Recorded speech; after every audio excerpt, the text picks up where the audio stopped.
আজকে আমরা revision and discussion ক্লাসে টপিকটা হচ্ছে আমাদের সিসি 12-এর 4 নম্বর টপিকটা।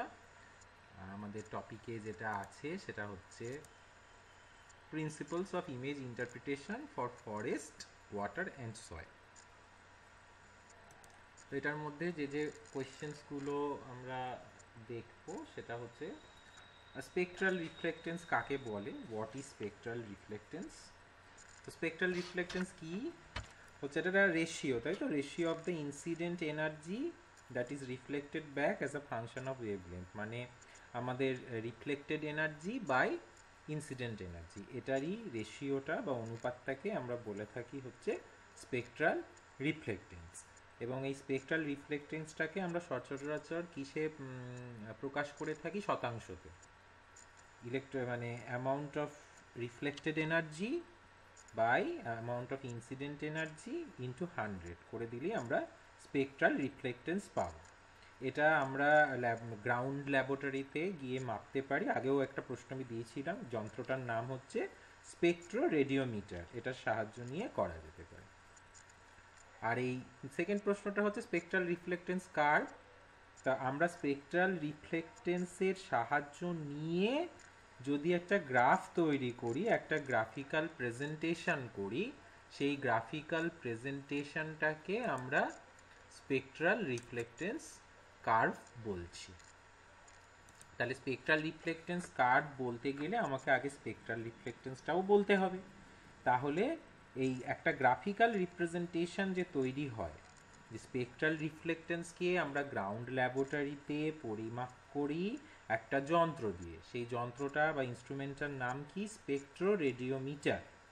ঠিক আছে, for recording the reflected energy from the object, object কতটা রিফ্লেক্ট করে এনার্জি দিচ্ছে সেটাকে পরিমাপ করার যন্ত্র হচ্ছে স্পেকট্রো রেডিওমিটার।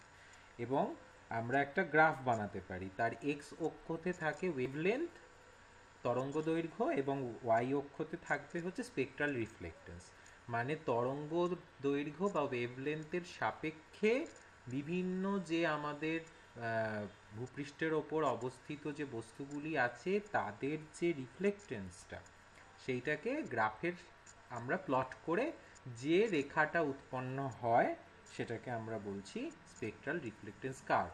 এটি প্রত্যেকটি বস্তুর সাপেক্ষে কিন্তু আলাদা আলাদা হয়। তাহলে স্পেকট্রাল সিগনেচারটা কি?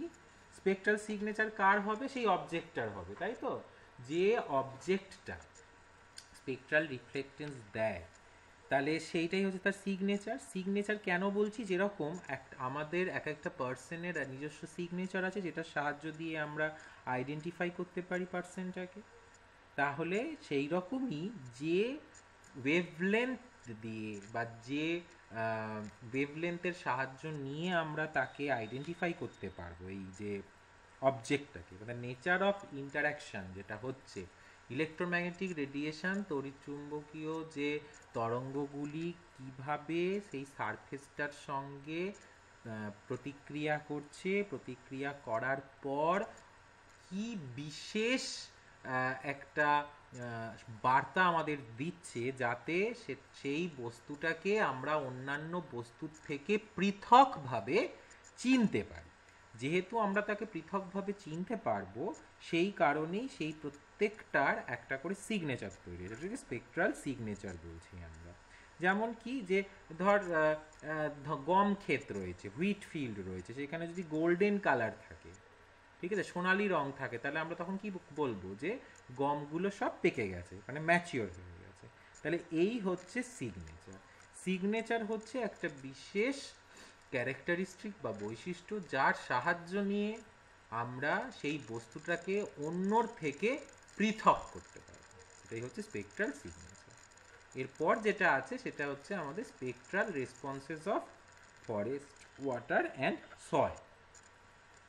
এই তিনটে প্রধান আমাদের যে বস্তু, এই অবজেক্টসগুলো, এই তিনটে আমাদের বেছে দেওয়া হয়েছে, তিনটের রেসপন্স আমরা কিভাবে করব। তাহলে এই একটা স্পেকট্রাল রিফ্লেক্টেন্স কার্ভ, এটা একটু প্রশ্নটা যদি আসে, আমাকে একটা স্পেকট্রাল রিফ্লেক্টেন্স কার্ভ আঁকতে হবে। এই রিফ্লেক্টেন্স কার্ভটার এক্স অক্ষতে দেখ ওয়েভলেন্থ দেওয়া আছে। আমি কোথা থেকে শুরু করেছি? 0.4 থেকে। কেন 0.4 থেকে? যেহেতু ওখান থেকে আমাদের ভিজিবল স্পেকট্রামটা শুরু হচ্ছে, তাই তো, ব্লু গ্রিন রেড। 0.4 থেকে 0.7, তারপরে আমাদের near infrared, mid infrared, thermal infrared, shortwave infrared, microwave, এগুলো চলতে থাকে। তাহলে এক্স অক্ষতে যত আমরা ডান দিকে এগোবো তত আমরা ওয়েভলেন্থ বাড়বে। ওয়াই অক্ষতে কি প্লট করা হয়েছে? রিফ্লেক্টেন্স শতাংশতে। রিফ্লেক্টেন্স আমরা জানি ন্যূনতম মান 0 হবে, সর্বোচ্চ মান কত হবে? 100, যেহেতু এটা শতাংশতে হয়। তো এই যে গ্রাফটাতে আমরা কতগুলো জিনিস দেখি। একটা হচ্ছে ভেজিটেশন দেখিয়েছি, ভেজিটেশন বা ফরেস্ট যাই বলিস, ভেজিটেশন। সয়েল, সয়েলটা দু ধরনের দেখানো হয়েছে, একটা ড্রাই সয়েল, একটা হচ্ছে ওয়েট সয়েল, মানে একটা আর্দ্র মৃত্তিকা, একটা শুষ্ক মৃত্তিকা। ড্রাই সয়েল বলতে কি বোঝানো হয়েছে? 5% ওয়াটার আছে। ওয়েট সয়েল বলতে কি বোঝানো হয়েছে? 20% মতো ওয়াটার মিনিমাম থাকবে। আর ওয়াটার দেখানো হয়েছে, ওয়াটারটাকেও দুটো ভাগ করা হয়েছে। দেখ, একটা হচ্ছে ক্লিয়ার লেক ওয়াটার, পরিষ্কার হ্রদের জল, আর একটা দেওয়া হয়েছে টার্বিড রিভার ওয়াটার, মানে ঘোলাটে নদীর জল। তাহলে ওয়াটারটাকেও দুটো ভাগ করা হয়েছে এখানে। তাহলে এইখান থেকে, এই স্পেকট্রাল রিফ্লেক্টেন্স কার্ভ থেকে এদেরকে কি করে, এইগুলোকে আইডেন্টিফাই করবো যে এগুলো এইটাই কিনা? তো প্রথমে আমরা ভাবছি ভেজিটেশনের কথাটা ভাবছি। ভেজিটেশনের মধ্যে আমাদের কি থাকে? ভেজিটেশনের মধ্যে যে গাছগুলি আমাদের রয়েছে, যে ফরেস্টের মধ্যে যে গাছগুলি রয়েছে, সেগুলো আমরা সেগুলো সেই প্রত্যেকটি পাতাতে একটি বস্তু থাকে। সেই বস্তুটির কি নাম? ক্লোরোফিল। সেই ক্লোরোফিলগুলি কি অ্যাবজর্ব করে নেয়? রেড আর ব্লু এর ওয়েভলেন্থগুলোকে তারা শোষণ করে নিতে পারে। রেড আর ব্লু এর ওয়েভলেন্থগুলোকে তারা শোষণ করে নিতে পারে। গ্রিনটাকে তারা রিফ্লেক্ট করে। ঠিক আছে, আমরা যদি এই জায়গাটা দেখি, কার্সারটা ফলো করার চেষ্টা কর। এই জায়গাটা যদি দেখি, দেখ ব্লুটাও অনেক কম রিফ্লেক্টেন্স দিচ্ছে, রেডেও রিফ্লেক্টেন্স কমে গেছে, এই গ্রিনের জায়গাটাতে একটু উঁচু হয়েছে। ঠিক আছে, তাহলে গ্রিনে এটা রিফ্লেক্ট করছে। পাতাগুলিকে সব থেকে সবুজ আমরা কোন সিজনে দেখব? গরমকালে, সামার টাইমে। কারণ সেই টাইমে ক্লোরোফিল কন্টেন্ট সর্বাধিক থাকে। ক্লোরোফিল কন্টেন্ট সর্বাধিক আমাদের সামারে থাকে বলে পাতাগুলিকে সব থেকে সবুজ লাগবে হচ্ছে সামার টাইমে। এরপর যখন অটম টাইমে ক্লোরোফিল কমতে থাকে, তখন লেস অ্যাবজর্পশন হবে। তখন কি হবে? শোষণটা কম হবে, উল্টে রিফ্লেকশন বাড়বে কোথায়? রেড ওয়েভলেন্থে। তখন পাতাগুলো যেহেতু কি লালচে বা ইয়েলো হয়ে যায়, মানে রেড আর ইয়েলো, ইয়েলোটা হচ্ছে রেড আর গ্রিনের কম্বিনেশনে তৈরি। তা ইন্টারনাল স্ট্রাকচার যেটা আমাদের পাতাগুলি যে সুস্থ আছে কিনা, সুস্থ পাতা কিনা, হেলদি লিভস আছে কিনা, সেইটা বোঝার জন্য আমাদের ওই ইনফ্রারেড সেকশনটাতে আসতে হয়। ভালো করে ফলো করে দেখ, হঠাৎ করে নিয়ার ইনফ্রারেড ব্যান্ডে কিন্তু ভেজিটেশনের একটা সর্বাধিক উচ্চতা আমি পাবো কার্ভটার মধ্যে, বিরাটভাবে রাইজ করে গেছে পুরো নিয়ার ইনফ্রারেড সেকশন জুড়ে। তারপরে একদম অ্যাবনর্মালি ফল করছে, আবার একটু উঠেছে SWIR রিজনে, তারপর কমে যাচ্ছে, তো একদম, তারপর আস্তে আস্তে কমে যাচ্ছে। এটা পিক যেটা তৈরি হয়েছে, মানে সর্বোচ্চ যে অংশটা তৈরি হয়েছে, এটা কোথায় পাচ্ছি আমরা? নিয়ার ইনফ্রারেড সেকশনটাতে। তো আমাদের চোখগুলো যদি নিয়ার ইনফ্রারেড ওয়েভলেন্থকে সেন্স করতে পারতো, তাহলে কিন্তু আমরা এই গাছগুলোকে একদম ভীষণভাবে ব্রাইট দেখতে পেতাম, এক্সট্রিমলি ব্রাইট থাকতো ওই ওয়েভলেন্থ। তার মানে এই NIR ব্যান্ডটা দিয়েই আমরা ভেজিটেশনটা হেলদি না হেলদি নয় সেটা বুঝতে পারবো। NIR ব্যান্ডের মধ্যে দিয়ে যখন আমি একটা ছবিকে দেখব, যে জায়গাগুলো সব থেকে বেশি শাইন করবে সেই জায়গাগুলো হচ্ছে ভেজিটেশন, এবং সব থেকে ওই শাইনি এরিয়ার মধ্যে আরও বেশি শাইন যে জায়গাগুলো করবে সেটা হচ্ছে হেলদি ভেজিটেশন। ঠিক আছে, তাহলে আমরা কি পাচ্ছি হেলদি ভেজিটেশনে? পিক অ্যান্ড ভ্যালি, উঁচু নিচু, এই অ্যাপিয়ারেন্সটা কিন্তু পাচ্ছি আমরা। রিজ অ্যান্ড ভ্যালি বা পিক অ্যান্ড ভ্যালি, ভ্যালি পোর্শনটা কোথায় রয়েছে আমাদের? এই ব্লু আর রেড রিজিয়ানটাতে ভ্যালি পোর্শন রয়েছে। ঠিক আছে, এই দুটোর মধ্যে গ্রিনটাতে একটা ছোট রিফ্লেক্টেন্স পিক রয়েছে ইন দ্য গ্রিন রিজিয়ান। তার কারণ হচ্ছে গ্রিন আমরা দেখি কেন?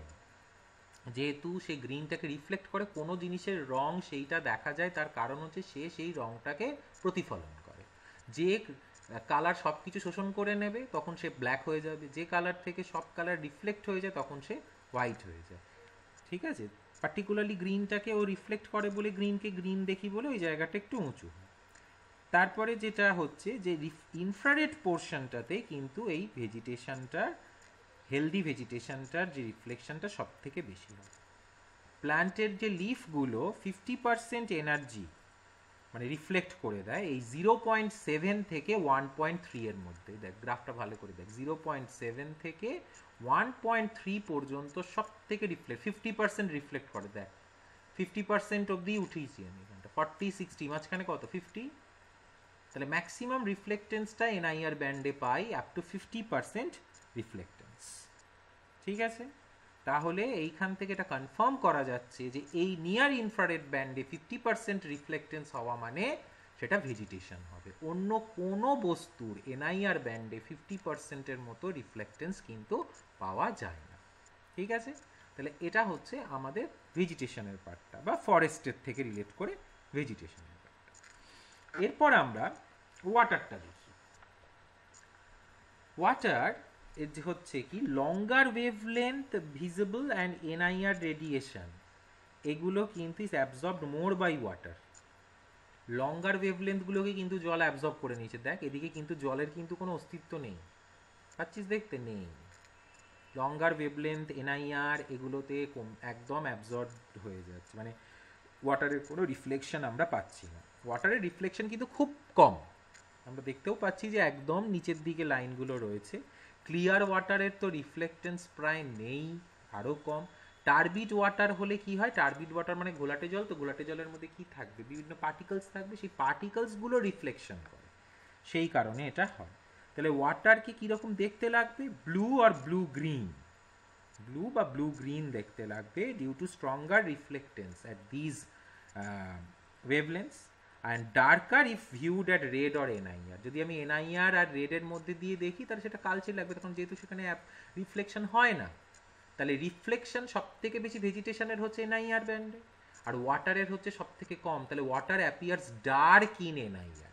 তাহলে আমি যদি এনআইআর ব্যান্ডের মধ্যে যেটা ইমেজকে পাস করি, যে জায়গাগুলো শাইনি সেগুলো হয়ে যাবে ভেজিটেশন, যে জায়গাগুলো ডার্ক সেগুলো কি হয়ে যাবে, ওয়াটার। তাহলে ওয়াটার আর ভেজিটেশনকে আলাদা করতে পারবো এনআইআর ব্যান্ড দিয়েই।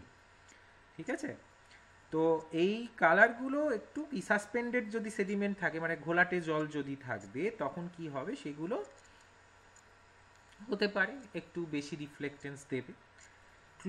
অ্যালগি যদি ভাসে, এই তো এবার যদি মুশকিল, এবার যদি আমি বলি যে আমার জলাশয়টার ওপরে কিছু প্লান্টস আছে, মানে সেটা কচুরিপানা থাকতে পারে, শৈবাল থাকতে পারে, তাহলে এইগুলো যদি থাকে তাহলে কি হবে, reflects green making the water কি হবে, গ্রিনারি ইন কালার। অ্যালগি যদি প্রেজেন্ট থাকে তাহলে এই জিনিসগুলো থাকবে। আমি এখানে ক্লিয়ার লেক ওয়াটার বলেছি কিন্তু এই জন্য, হ্যাঁ, সারফেসের ওপরে কিছু নেই।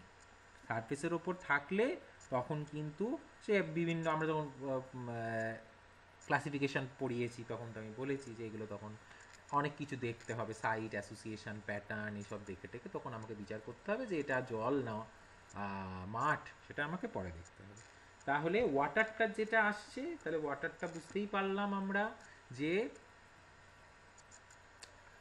পরিষ্কার যদি জল হয় তাহলে তার রিফ্লেক্টেন্স আরও কম, যদি টার্বিড জল হয়, ঘোলাটে জল হয়, তাহলে রিফ্লেক্টেন্স একটু বেশি।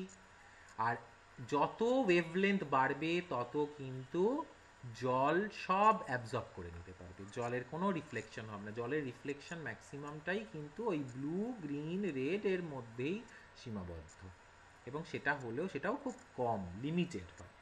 এবার যদি ডেপথ অফ ওয়াটার আরও বেশি হয়, যদি ওই হ্রদটার জল বা নদীর জল যদি অনেক গভীর হয়, যদি অনেক গভীর হয় তাহলে কিন্তু সেটা আরও ডার্ক লাগবে। তার কারণ হচ্ছে রিফ্লেক্ট হয়ে ফেরত আসার পরিমাণটা তো অনেক কমে যাবে। যদি বেশি গভীর হয় তাহলে এই তরঙ্গগুলি কিন্তু গভীরতাতে হারিয়ে যাবে। ঠিক আছে, এইবার নেক্সট যেটা আসছি আমরা সেটা হচ্ছে সয়েল।